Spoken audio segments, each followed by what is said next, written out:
안녕하세요. 다산에듀 원장 전병실입니다. 자, 이제 드디어 우리가 전기 설비로 넘어오게 되었습니다. 그리고 이제 첫 번째 전선에 대해서 먼저 학습을 하게 되었습니다. 여러분 지금까지 고생 많으셨는데, 자, 제가 전선 한번 보여드릴게요. 앞에서 몇 번 보여드린 적이 있는데, 자, 이 전선. 전선은 크게 우리가 이 안에 도체가 무엇으로 되어 있는지, 또 이 재료가 무엇으로 되어 있는지 이런 것들을 가지고 이야기할 수 있습니다. 저는 지금 절연전선이라고 하는 것을 가지고 있고요. 이 전선이 만약에 옷을 입었는데 또 옆에 옷 입은 애와 함께 있다라고 하게 되면 그건 우리는 이제 보통 케이블이라고 부르게 되죠. 그래서 옷을 한 겹만 입으면은 보통 이제 전선, 그냥 절연전선, 옷을 여러 겹 입게 되면은 케이블, 옷을 하나도 안 입게 되면은 나전선이라고 되어 있습니다. 옷을 하나도 안 입은 몸을 나체라고 하잖아요. 그렇죠? 전선 중에서도 아주 특정한 경우에는 우리가 나전선을 사용하는 경우도 있습니다. 자, 이 전선에 대해서 먼저 구비 조건 살펴보게 되고요. 그 다음에 전선 특징 한번 살펴보게 되고, 용도도 한번 보고, 그 다음에 전선에 접속해서 알아야 할 것들, 필수 사항들 몇 가지 짚고 넘어가도록 하겠습니다. 책을 한번 같이 읽어보면서 갈게요. 이 전기 설비 같은 경우에는 관련된 법규이기 때문에 여러분들과 제가 이 관련 여기 내용들을 같이 읽을 수밖에 없습니다. 1번. 전선이라고 하면서 여러 가지 나와 있습니다. 전선이란 강전류 전기의 전송에 사용하는 전기 도체, 어쨌든 절연물로 피복한 전기 도체나 절연물 위에 피복한 것을 다시 보호 피복으로 보호한 전기 도체를 말합니다. 다음과 같은 구비 조건을 갖추어야 됩니다. 라고 이야기합니다. 자, 전선에 구비 조건이라고 되어 있죠. 구비 조건은 이러이러한 것들을 우리가 채워야 한다, 구비하여야 한다라고 되어 있습니다.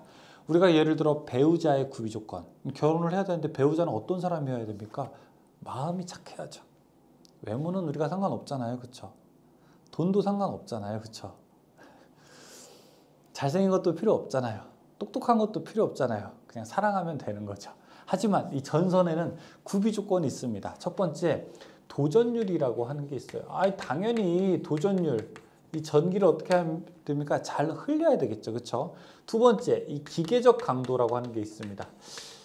기계적 강도도 당연히 커야지 더 좋은 거 아니겠습니까? 더 튼튼해야 되는 거죠, 그렇죠? 자, 그리고 무엇보다도 가격이라고 하는 것은 어때요? 가격도 더, 죄송합니다.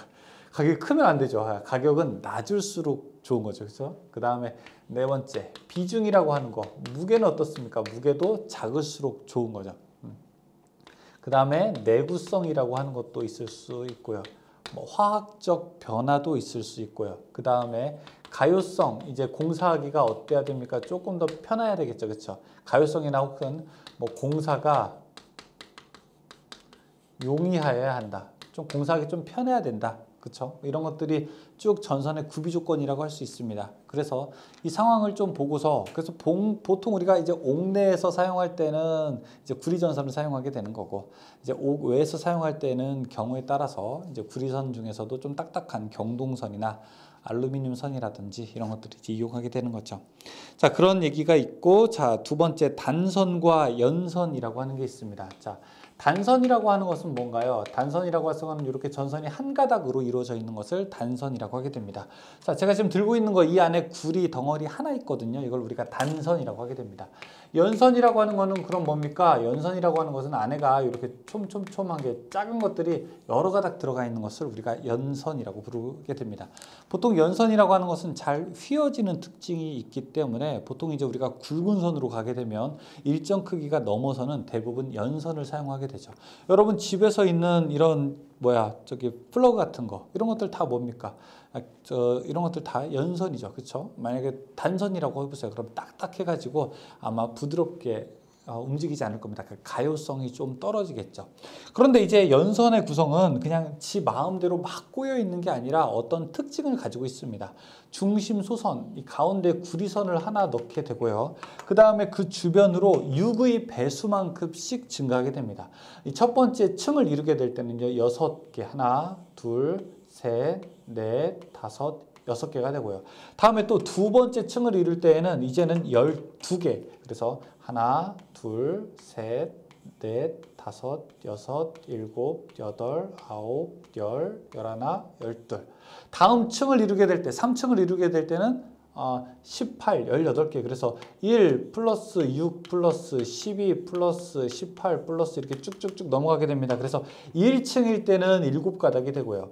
2층일 때는 19가닥이 되고요. 3층일 때는 37가닥이 됩니다. 그래서 우리가 몇 층일 때, 그 다음에 4층이 되면 61가닥 이렇게 넘어가게 됩니다. 그래서 일정한 특징을 가지고 있으면서 배수가 된다라고 하는 거 기억하시면 됩니다.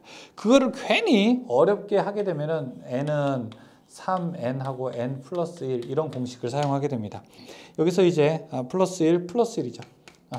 중심소수는 하나 더 넣으니까 그 만약에 1층이다라고 하면 1 더하기 1은 2 곱하기 3은 6 더하기 해서 7 이렇게 되는 거죠. 이런 공식도 우리가 넣을 수 있습니다. 경동선과 연동선, 경동선 좀 딱딱한 선입니다. 인장 강도가 커서 가공선로에 사용한다. 연동선은 전기 저항이 작고 부드러운 성질이 있어서 주로 옥내 배선에 사용한다. 경동선은 55분의 1, 연동선은 58분의 1이 더 숫자가 작은 거죠. 그렇죠? 분모가 더 크니까. 알루미늄 같은 경우에는 한 35분의 1 정도 되게 됩니다. 자, 전선의 종류와 용도 한번 보겠습니다. 1번에 절연전선이 있고 두 번째 코드가 있네요. 절연전선에는 집 밖에서 사용하는 거, 여러분 여기 옆에 영문 약호를 잘 보셔야 돼요. 5개용 비닐 절연전선은 OW라고 되어 있고요. 아웃도어 와이어라고 해서 OW입니다. 인입용 비닐 절연전선은 DV선입니다. 인입선이 무엇이냐면 이렇게 전주로부터 우리 집으로 이렇게 내려오는 것을 우리가 드롭 와이어라고 해서 DV라고 하게 됩니다. 자, 그 다음에 450, 750V 이하 염화 비닐 절연전선, 이게 우리가 가장 일반적으로 많이 쓰는 전선이 되겠고요. 그 다음에 450, 750V 이하 고무 절연전선은 RB라고 하게 됩니다. 다음에 이제 코드도 있게 되죠. 코드는 전등이나 전기기구에 접속하여 사동하는 이동전선, 잘 움직이면서 사용하는 거, 사용전압 400V 이상의 전로에는 사용할 수 없다. 밑에 케이블 있습니다. 케이블은 특성상 보통 이제 어떤 전선, 이렇게 구리가 하나 있을 때, 자, 이것을 우리가 여러 가닥의 옷을 입게 된 것을 보통 이제 케이블이라고 하게 됩니다. 또 옆에 전선이 구리가 하나 있고, 자, 이것이 옷을 각각 입은 다음에 자, 또 하나를 이렇게 같이 입게 되면 또 이것도 케이블이라고 하게 되죠. 케이블은 보통 이제 전력 케이블과 통신 케이블, 우리가 두 가지를 가지고 많이 이야기를 하게 되는데요. 통신 케이블인 경우에는 이 겉에 입는 게 어떤 차폐, 그러니까 외부로부터 노이즈 같은 간섭을 적게 하기 위해서 그물망 같은 것도 들어있고, 뭐 알루미늄 막 같은 것도 이렇게 들어있고, 뭐 여러 가지 또 기계적 강도를 하기 위해서 안에 노끈 같은 것도 들어있고, 여러 가지가 들어있는 형태로 볼 수 있습니다. 거기 전력 케이블 역시 있는데, 전력 케이블은 이름이 뭐가 중요하게 되느냐, 이 구리도체가 있으면 첫 번째 무엇으로 덮었느냐, 이것이 이제 절연을 무엇으로 했느냐, 그 다음 마지막에 외피, 제일 껍데기에 무엇이 있느냐, 이걸 우리가 시스라고 부르게 됩니다. 그러니까 옷으로 하게 되면은 이 절연이라고 하는 것은 일종의 속옷이 되는 거고요. 자, 이것은 외투가 됩니다. 우리가 속옷을 무엇으로 입었느냐, 그 다음에 외투를 무엇으로 입었느냐 이렇게 물어볼 수 있듯이 비닐 절연, 비닐 시스다라고 이야기하게 되면은 비닐로 내복을 입고 비닐로 외복을 입었어요.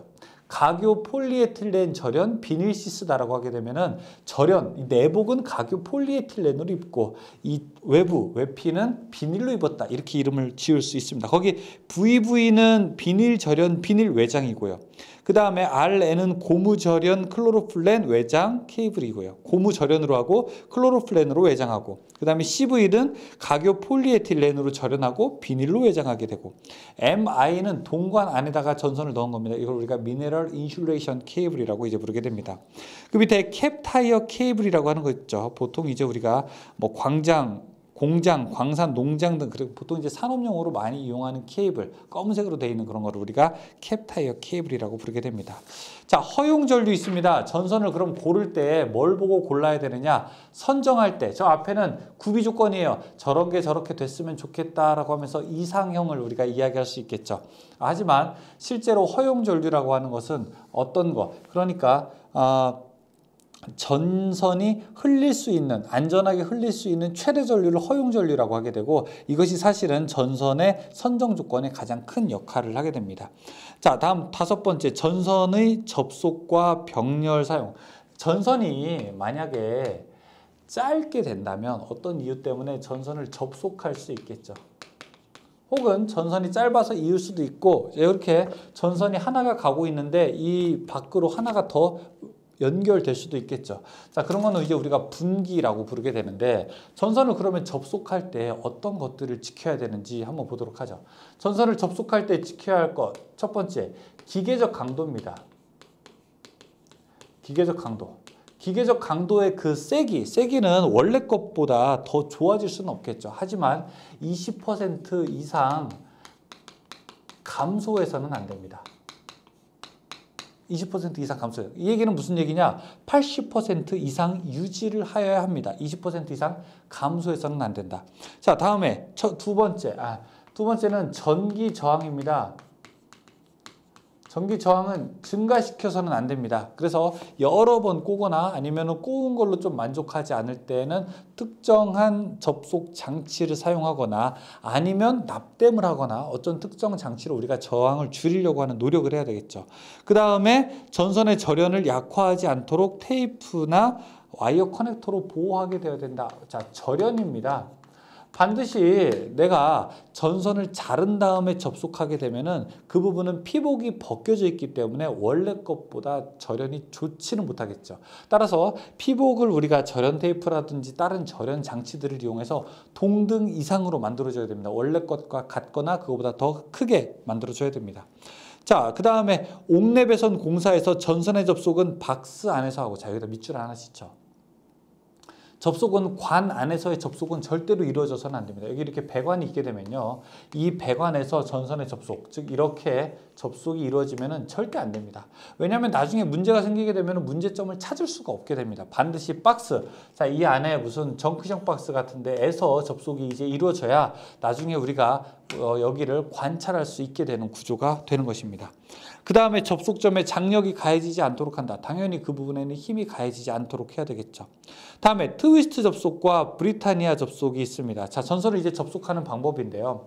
트위스트 접속은 서로 이렇게 두 개의 전선이 있게 되면 두 개를 이렇게 서로 꼬는 방식입니다. 이걸 우리가 트위스트 접속이라고 하게 되고요. 조금 굵은 전선 같은 경우에는 이렇게 두 개를 겹친 다음에 조인트 선이라고 하는 것으로 이렇게 접속하는 겁니다. 이걸 우리가 브리타니아 접속이라고 하게 됩니다. 영국식 접속? 이렇게 될 수 있겠죠. 트위스트 접속은 2.6mm 이하의 가는 단선이고요. 이것을 면적으로 하게 되면 6제곱밀리미터가 되고요. 그 다음에 브리타니아는 3.2mm가 넘는 선을 바로 접속할 때 이용하는 방법이 됩니다. 이때 면적으로 하게 되면 이거는 10제곱밀리미터가 됩니다. 그래서 어떻게 하든지 얼마만큼 가는 전선, 좀 몇 미리 이하 가는 전선을 접속할 때 어떻게 해야 되냐라고 하게 되면 우리는 트위스트 접속을 한다라고 하게 되고, 그 다음에 비교적 굵은 전선을 사용하게 될 때는 어떻게 해야 되느냐라고 할 때는 브리타니아 접속을 이용하게 된다, 이렇게 이야기할 수 있습니다.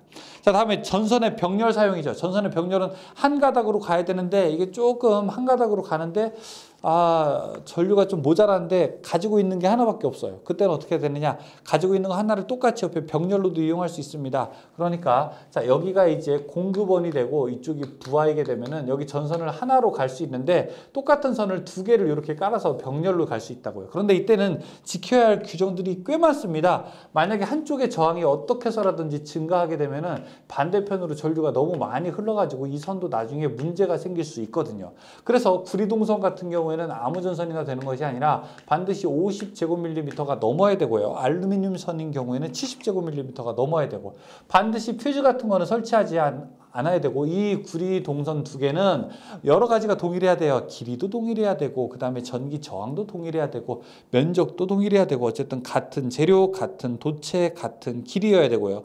반드시 같은 접속법을 또 사용해야 됩니다.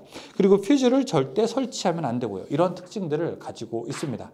문제 한번 볼까요? 문제도 많습니다. 문제가 한 42개 정도 되네요. 1번부터 볼게요. 빠르게 읽겠습니다. 1번, 전선 및 케이블의 구비 조건으로 맞지 않은 것. 3번에 비중이 클 것? 아니죠. 비중은 크다는 것은 무게가 무겁다는 얘기입니다. 이건 해당하지 않죠. 2번에 전선의 재료로서 구비해야 할 조건이 아닌 것. 3번에 고유 저항이 클 것? 아니에요. 전선은 고유 저항이 커서는 안 됩니다. 고유 저항이 큰 거는 절연 재료로서는 좋지만 전선의 재료로서는 적절하지 않죠. 3번에 전선에 일정량 이상의 전류가 흘러서 온도가 높아지게 되면 절연 성능이 안 좋아지게 되죠. 이때 안전하게 흘릴 수 있는 최대 전류가 무엇이냐 물어보고 있죠. 이거 무엇이라고 하게 됩니까? 4번에 허용 전류라고 이야기하게 되죠. 4번 전선 규격 선정 시 고려해야 할 사항이 아닌 것은 무엇이냐? 기전, 허용전류, 기계적 강도, 전압 강화 다 고려해야 됩니다. 그런데 4번의 유전 손실은 관계없습니다. 5번 일반적인 연동선의 고유 저항은 어떻게 되는가? 2번 58분의 1이 되죠. 6번 연선 결정에 있어서 중심 소선을 뺀 층수가 2층이다. 소선의 총 수는 얼만큼이 되는가? 2층이라고 하고 있습니다. 자, 1 플러스 6가닥 플러스 6이 12 플러스 6, 3, 18 이렇게 돼 있죠. 2층이면은 이렇게 중심 소선에다가 1층 더하기 2층이죠. 여기까지 다 더하면 되겠네요. 그러면 19가닥이 될 겁니다. 답은 3번이죠. 7번 일반적으로 가정용 옥내용으로 자주 사용되는 부드러운 재질은 딱딱한 재질은 경동, 부드러운 재질은 연동이라고 하게 됩니다. 답은 2번이 되죠. 8번 전선의 공칭 단면적에 대한 설명으로 옳지 않은 것은 3번의 전선의 실제 단면적과 완전히 일치하지는 않습니다. 답은 3번에 해당되고요. 9번 해안지방의 송전용 나전선에 가장 적합한 것. 해안지방은 어떤 특징을 가지고 있습니까? 해안지방은 염분이 많이 있게 되겠죠. 그렇죠? 염분이 많이 있게 되니까 이때는 3번 동선을 사용하게 됩니다. 알루미늄 선은 적절하지 않아요. 10번 옥내 배선 공사를 할 때 연동선을 사용할 경우 전선의 최소 굵기는 2.5제곱밀리미터를 이용합니다. 11번 450, 750V 일반용 단심 비닐 절연 전선의 약호는 어떻게 되는가? 이건 우리가 NR이라고 사용하게 됩니다. 12번 전선 약호 중에서 H가 나타내는 것은 경동선을 우리가 영어 약호로 H라고 표현을 하게 됩니다. 13번 5개용 비닐 절연 전선의 약호는 무엇인가? 집 밖에서 사용하는 거 아웃도어 와이어. 집 밖을 우리가 집 밖에서 입는 옷을 아웃도어라고 하죠. 아웃도어 와이어라고 해서 OW라고 부르게 됩니다. 14번 전선 약호가 CNCVW인 케이블의 분명은 W 하게 되면 우리가 수밀형 물에 강하다는 겁니다. 자, 이걸 우리가 동심 중성선 수밀형 전력 케이블 1번이라고 하게 됩니다. 15번 인임용 비닐 절연 전선에 나타내는 거. 인임용 드롭 와이어 이렇게 전주에서 우리 집으로 드롭 떨어지는 거예요. 그러니까 이걸 우리가 DV 전선이라고 부르게 됩니다. 답은 3번입니다. 16번 절연물 중에서 각유 폴리에틸렌과 에틸렌 프로필렌 고무 혼합물의 허용 온도는 90도가 됩니다. 답은 2번. 17번 절연전선 피복의 154kV에서 NRV라고 하는 것은 무엇인가? 라고 부릅니다. NR 그 다음에 V라고 하는 거죠. 이거는 비닐, 이거는 네온, 이거는 고무, 루버. 그래서 네온, 고무, 비닐 다 써있는 것. 답은 3번이 되겠죠. 고무절연 비닐 외장 네온 전선. 18번 2종 절연물의 최고 허용 온도는 얼마인가? 우리가 전기기기라든지 이런 장치에서는 몇 도까지 버틸 수 있느냐라고 하는 것을 숫자로 표시하지 않고 이렇게 영문 약호로 표시하게 됩니다. 그래서 2종이라고 하는 게 있는데 이 종은 저는 이렇게 외웠어요. 2가 숫자 2잖아요. 그렇죠? 그래서 120도라고 이렇게 외웠습니다. 그럼 B종은 어떻게 될까요? B종은 마치 숫자 뭐와 같아요? 1, 3 들어가지 않습니까? 130도 이렇게 우리가 외울 수 있습니다. Y종은 90도, A종은 105도 이렇게. 답은 3번에 해당하죠. 가장 많이 쓰는 겁니다. 그래서 이 종만 잘 기억해 두세요. 19번 ACSR 약호의 품명은 무엇이냐? 강심 알루미늄 연선. 보통 이 철탑 같은 데에 들어가는 선인데요. 안에 강심선이 하나 들어가 있고 그 위를 알루미늄 선이 이렇게 꼬여져 있는 것을 우리가 강심 알루미늄 연선이라고 합니다. 20번 전선 약호가 VV인 케이블의 종류로 옳은 것은 무엇인가? VV 비닐 절연 비닐 외장. 답은 1번이죠. 21번 다음 중에서 300V, 500V 기기 배선용 유연성은 플렉시블이라고 해서 F가 들어갑니다. 단심 비닐 절연선을 나타내는 거 NFI가 답이고요. 22번 전력 케이블 중에서 CV 케이블. 자, 이거 별표 하나 쳐두시죠. 22번에 별표 하나 쳐두십시오. 굉장히 자주 나오는 문제가 됩니다. 각유 폴리에틸렌 절연 비닐 외장 케이블입니다. 답은 3번입니다. 23번 옥내배선에 접속함이나 박스 내에서 접속할 때 주로 사용하는 접속법은 무엇인가? 박스 안에서는 전선을 두 개 이렇게 모아놓고 서로 이렇게 꼬는 방식, 이걸 우리가 쥐꼬리 접속이라고 하게 되는데요. 답은 쥐꼬리 접속이 해당하게 됩니다. 2번이 되죠. 24번 정크형 박스 내에서 전선을 꽂음 접속할 수 있는 것을 무엇이라고 하게 되는가? 이걸 우리가 와이어 커넥터라고 부르게 됩니다.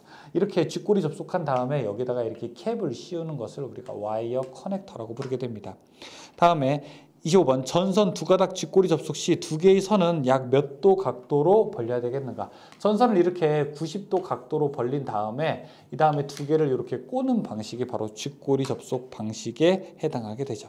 답은 몇 번? 3번에 해당합니다.